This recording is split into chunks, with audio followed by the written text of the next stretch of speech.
Okay, welcome back to the channel. We'll be looking at something a little bit different today, namely a couple of articles that I've seen. And I really felt that this needed to be addressed because I'm seeing a lot of these puff pieces, as I like to call them, out and about throughout the media, and especially online, namely, which is why I'm addressing written articles. Now, in this case, we're looking at something on Tor.com, which I haven't really been on there in quite a while, but, uh, it showed up on Google as a suggested article for me. So, and obviously, when I've started doing commentating on Discovery and Star Trek in general, it's not really a surprise that I was connected to material like this. So, what this article is talking about is, it was briefly touched on in the review that I did of the most recent episode, Point of Light. I didn't really get into the references that were made there because, yeah, I caught them when I first viewed the episode, but honestly, I kind of discounted them because it seemed very transparent to me. It seemed like they were basically trying to throw a bone to the longtime audience of the franchise. And this article basically confirms it. I mean, we're basically talking about,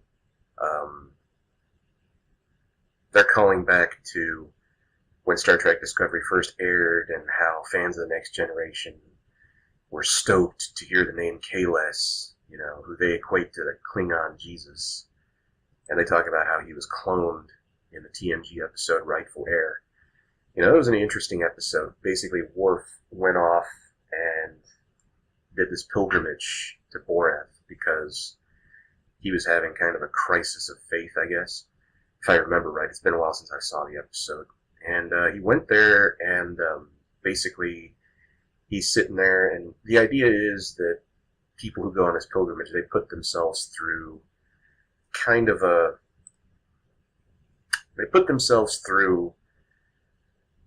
some very discomforting rituals. Something along the lines of they fast, they end up getting, I would assume, quite dehydrated, sitting there staring into the fire or meditating beside these fires, hoping for a vision from Kahless. And that's what Worf went to do, and as luck would have it, Kahless literally appeared to him in the episode. Turned out that he was cloned by some of the monks there. So basically what this article is doing is appealing to the hardcore Trek fan who also loves Klingons. And now, the language here is interesting because it's saying, all the ways that, second season of Discovery is bending over backward to reconcile apparent discrepancies in Klingon lore. No. What they're doing is damage control. They're trying to use cherry-picked little pieces of lore to basically justify a lot of the departures that they've made, both last season and continuing into this season. And, it's woefully apparent at this point. They bring up the whole thing about the hair. I addressed that in the review. I didn't really talk about Tyler apparently being the one behind the D7 that we know from TOS because I just thought that was ridiculous.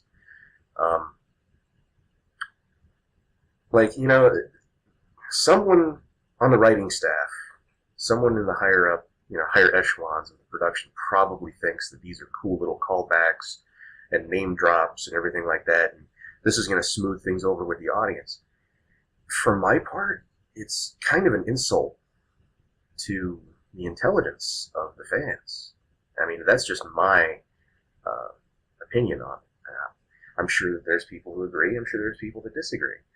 But the fact that it's just so transparent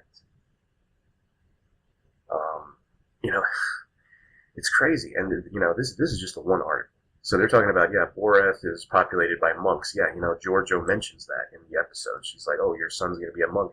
That, then that brings up another thing. Tyler sat here and acted like his son was going to end up down there and be basically a hermit and never see anyone who doesn't, live at the monastery, and no one who doesn't belong there is ever allowed there. Well, we already know that's bull. We already know it's bull because Worf went there. Now, you might say, oh, well, the pilgrimage, it's different than someone going and trying to talk to one of the monks and say, hey, I'm actually your father, or, whatever the case may be. That distinction was never made in the TNG episode. They never said anything about the monks being, basically, for all intents and purposes, imprisoned on the planet. They were there because they wanted to be there, because they were waiting for Kahless to return, because he said that he would return on that point of light, and that corresponded with Boreth. So that's why it's like a holy site for the Klingons. Okay, that's it. That's all they ever said. There was never anything about monks can't leave. There was never anything about outsiders can't come in.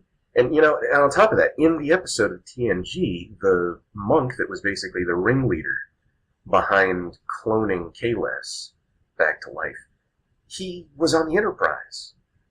And, at least once, he left the monastery. He left Boreth and was on a Federation starship. Now, how much more outsider does it become? Granted, I'm pretty sure that no one other than Worf from the Enterprise crew actually went down to the planet. I might be mistaken because, again, it's been so long since I saw the episode. But, okay, so Cliff's notes on the article here, which I'm sure you've probably been reading in the background while I've been ranting about this. But essentially, they go into this whole thing where they try to justify this harebrained theory that possibly Voq and L'Rell's baby might have been one of the monks that decided to hasten Kahless's return by cloning him. From some, I think it was a sample off of a blade or something, a blood sample.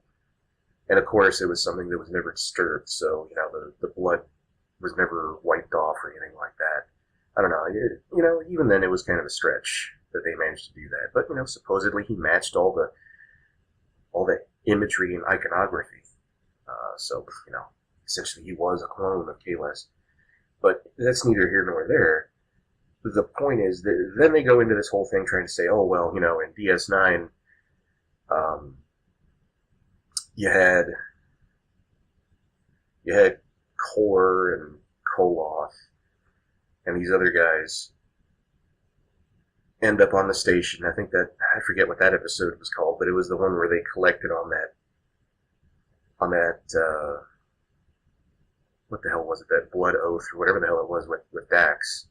Although it was with Curzon Dax, it still applied to Jadzia, and she went out there and helped them get revenge on the quote-unquote the albino, which is, it's ironic that they would bring all of this up in this article, because there was a whole separate episode that had nothing to do with Boreth, where these TOS-era Klingons were still alive, and they were going out to hunt down and kill an albino Klingon. Right? But it had nothing to do with any of this. It had nothing to do with Kahless. It had nothing to do with Boreth. That was a completely separate little, self-contained adventure episode with these old Klingons. If I'm not mistaken, they were old Dahar Masters, which is basically like the, creme de la creme rank in the Klingon forces. And they're trying to say, oh, well, it's plausible. This secret baby of L'Rell and Voq could be one of the monks, because he would only be 113, and these other guys, they would have been in their 150s, so clearly Klingons must live a really long time. Okay, I get it. I get that. I understand that completely. I'm right there with you. But my whole thing is, this is like an Olympic gymnast level of a stretch, a reach, to try and suggest that that the writers and producers are honoring the, the franchise as a whole. They're honoring the next generation. They're adding to the lore. No, they're not. This was just essentially, like I said, it was a bone throw. And I didn't mind it per se. I don't know. It didn't really affect me one way or the other, but now seeing an article come out to try and justify and give props to Discovery for referencing something from the next generation, and it's supposed to just make all the criticisms disappear or become irrelevant. It doesn't fly with me. This was written by Ryan Britt, so yeah, there was some comments here.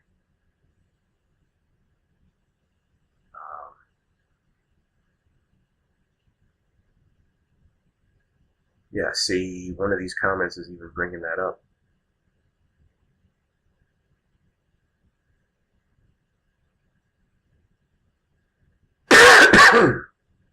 Oh, excuse me. Yeah, see, there's even a comment here talking about exactly what I was saying.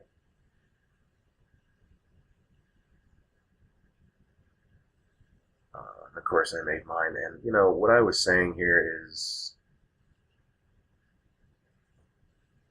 okay, it really, the whole thing comes off as almost as if someone who was eating a bunch of ramen late at night while they were staying up trying to cram for finals, and they flip on the TV and catch like a second run of a few TNG episodes back in the 90s. That's what it feels like. It doesn't feel like a fan is sitting here and injecting these things into the episodes. It feels like somebody with a passing familiarity of a few things that they may have seen just coincidentally, and then when they started working on this, maybe they went back and revisited some of that material, but it's definitely not on the level of someone who's actually trying to quote unquote honor the lore or add to it.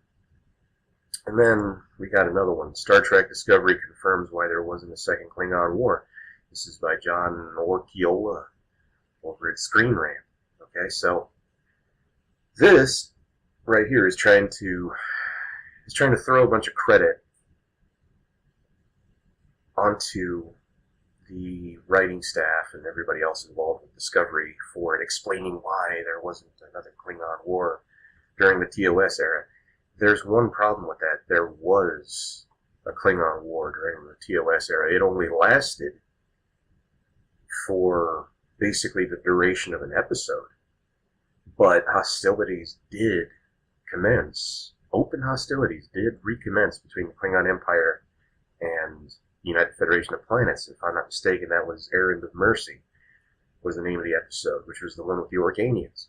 Now, the reason that war didn't last beyond the end of that episode was because the Organians, who were essentially these godlike energy beings, they finally got fed up with the Feds and the Klingons fighting each other and laying ruin to planets and causing all these deaths and everything. So they basically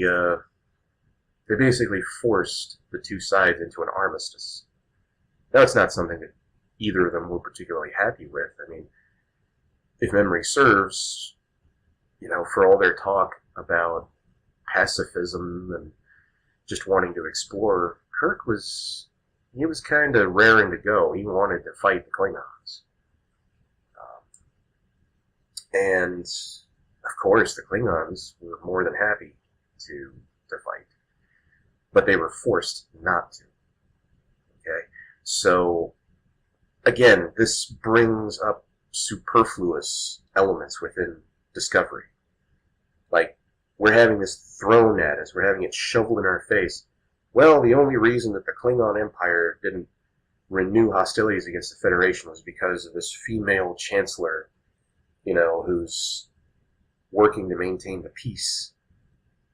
And, it's like, no, that's not at all what happened. It's not. It's just not. That's not at all what prevented war during all those years. Okay? What happened was this peace treaty that was imposed upon the Federation and the Klingons. According to what they tell us about Discovery and when it's set, around 10 years after this show is supposedly set, is when the two sides were locked into this sort of Cold War with each other. Now, I'm not going to comment on why that eventually came to a stop. I mean, maybe the Organians got bored of maintaining the peace between the two powers, because we do know that in the TNG era they got into it again when, during the lead up to the Dominion War and all that. Federation and Klingons were openly hostile towards each other again. But basically, in this article, the author is crediting all of this to Section 31, namely the former Terran Empress Philippa Georgiou, and they're talking about the Klingon War that, was in season 1 of Discovery, how it devastated the Federation, and basically they were forced into an armistice by Georgiou planting that device on Kronos, that would destroy the planet. So, yeah, like I said, all of that was very superfluous, very redundant. And here we go. All-out war with the Klingons remained a possibility throughout the original series era, but never fully erupted. The Klingons and the Federation remained enemies for decades until the Cold War ended in Star Trek VI, The Undiscovered Country. Yeah, okay, and after that they evolved into allies in the 24th century. I can't help but notice that they're leaving something out here, something that was kind of a kicker, that was very important to all that. The Khitomer Accords weren't actually signed at Camp Khitomer in Star Trek VI. That was just an initial sort of olive branch peace talk sort of setup. That was not where anything formal was ratified. The Khitomer Accords didn't come about until after the Enterprise C. The events that were talked about in the TNG episode, Yesterday's Enterprise, which is an excellent episode. I think that's season 3. Season 3, episode 15, if memory serves. Yeah, I've seen it a few times. But basically, that whole deal was, because the Enterprise C took on however many Romulan warbirds, it was 3 or 4 all at once, while they were trying to render aid to a Klingon outpost. Narendra 3. Yeah, so the Enterprise C was presumed destroyed, and the Klingons viewed that as a valiant, honorable act on the part of the Federation. So, apparently that was a key component in securing a peace between the two governments. And, it's not mentioned here at all.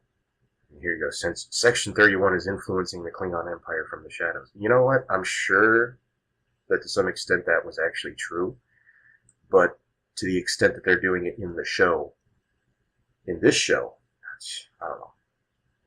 Okay, so they're talking about how L'Rell almost lost her fragile control over the Klingon High Council, and they talk about Kol Shah, who I call Grandpa Klingon, in my review. I talk about how he was trying to blackmail her and Voq into, basically stepping down and letting him take over. Then they venture into some truly nonsensical territory here. Is Section 31 the reason the Klingons sued for peace in Star Trek VI? Okay. I got a theory here from the author. talking about how the destruction of Praxis, that was basically the impetus for the Klingon Empire to even come to the table with the Federation, because they couldn't maintain their outwardly expansionist military economy in light of what happened to their key energy production facility. And, it mysteriously exploded. Well, in the movie, it wasn't definitively said, because no one could really be sure with that level of devastation, but, that there was mention of over-mining and, was it a lack of safety standards? So, honestly, I find it more likely that the Klingons unintentionally brought about the destruction of their own moon, made it unstable after God knows how many years of coring through it, extracting material, and, clearly somewhat dangerous material, in order to power their fleets and everything else. Yeah, that makes sense. It makes a little bit more sense to me than Ash Tyler telling Section 31, hey, if you wanted to cripple the Klingons and force them to come out for peace, this is what you would have to do. No. That doesn't make any sense. And it especially doesn't make any sense when you consider the conspiracy that was going on, where they were trying, where they ended up killing Chancellor Gorkin, who was the High Chancellor at the time, who was trying to negotiate with the Federation. That whole conspiracy. And then, to follow, when they tried to assassinate the Federation president at Camp Kittimer. A lot of people basically blame that on Section 31, whether it's, accurate or not. But, so here's the thing. What are we trying to give Section 31 credit for here? Exactly. Are we trying to say that they were responsible for destroying Praxis and thus forcing the Klingons to seek peace? But at the same time, they were also responsible for assassinating the High Chancellor of the Klingon Empire and then trying to kill the President of the Federation in order to keep the two powers, locked in hostility with one another? Like, no. What the hell? I don't even know what they're thinking.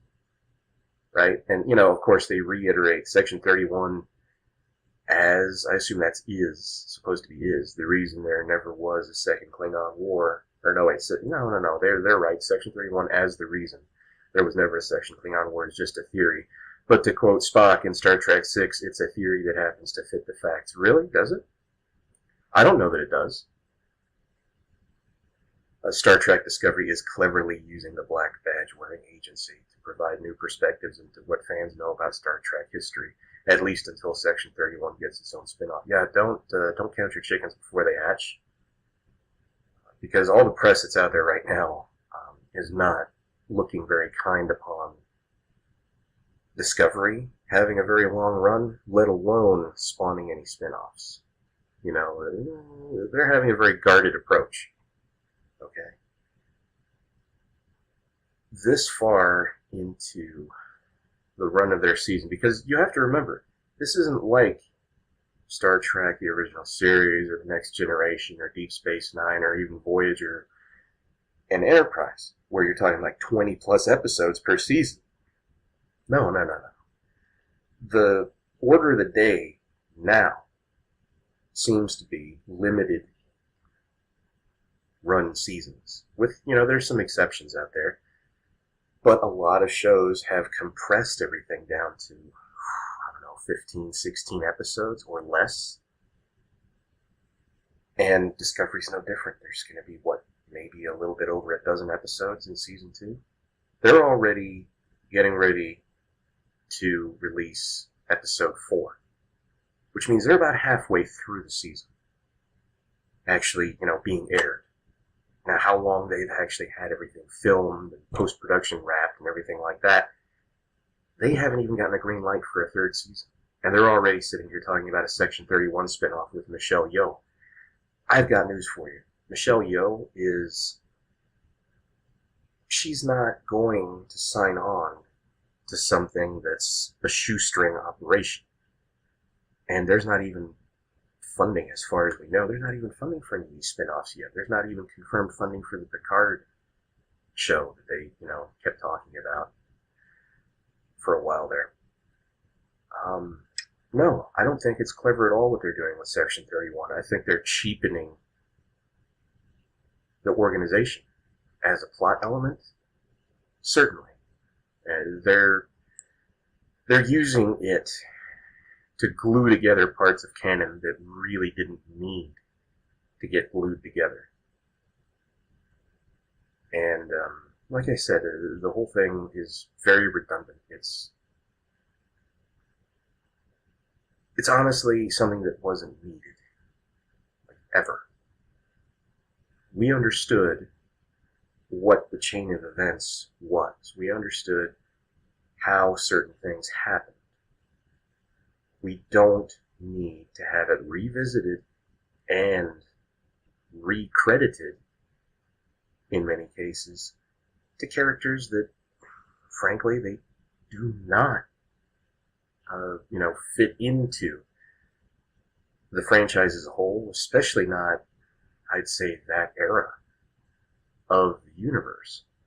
But, yeah, anyway, I just basically wanted to address these two things, and yeah, it's all about commentary as well as review, so any kind of discussion on the subject is more than welcome. Agree with me, don't agree with me, regardless.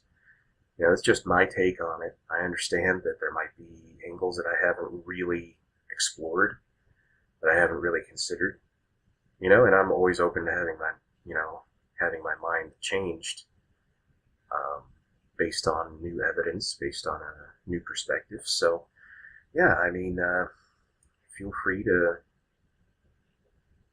drop a like if you like the discussion here, and also please feel free to subscribe and maybe even share. I'm constantly working on improving things. I'm just starting out on this channel, so anything like that would be a huge help. It would really let me know that people actually, even if they don't necessarily agree with everything I say, they respect my input.